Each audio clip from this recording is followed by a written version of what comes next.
अब भैया सही तो सभी कहते हैं सही है, लेकिन ये कि हाशिम वाले जो है ना, ये आंखों के लिए निकालते हैं, चूँकि इनका गुलाब बेहतर है, कुछ करशी वालों का अच्छा है गुलाब, सेहत चलिया जाए। मैं जोड़ों का बता दें, कुछ जोड़ों के दर्द के लिए, कमर के दर्द के लिए, जो हड्डियों में जो दर्द शुरू हो, जोड़ों के और कमर के दर्द जिस्म भी फूलता है, अलसी और मेथी दाना मिला के पीस के रख लो, आधी आधी चमची सुबह शाम। खवातीन में सब, खवातीन हो मर्द हो, कोई बेहतरीन दवा है जोड़ों के दर्द की। अलसी और फौरन काबू नहीं करती, लेकिन 2-4 दिन में कंट्रोल होने लगता है, मुकम्मल सेहत के लिए।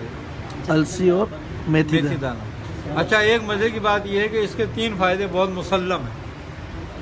एक फायदा इसका यह है, थोड़ा सा कि ये बांझपन को दूर करता है, सुबह चाहे औरत में हो चाहे मर्द में। अच्छा।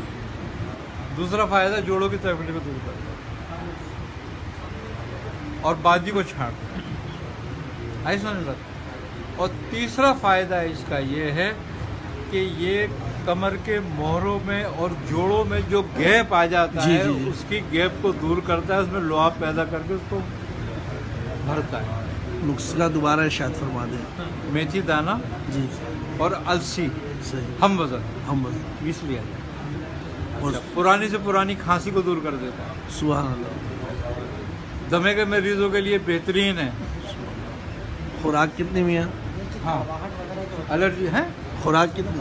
अगर शुगर का मरीज नहीं है तो चीनी साथ में मिश्री मिला ले थोड़ी सी, और शुगर का मरीज हो तो इसको ऐसे ही इस्तेमाल करे, शुगर के मरीज में बड़ा मुफीद है। मैं खुराक कितनी लेगा? एक चमची है, नहीं 1 चमची खुराक के कैप्सूल में आएगा। शहद डाल के माजून बना सकते हो, जिसको शुगर ना हो उसके लिए।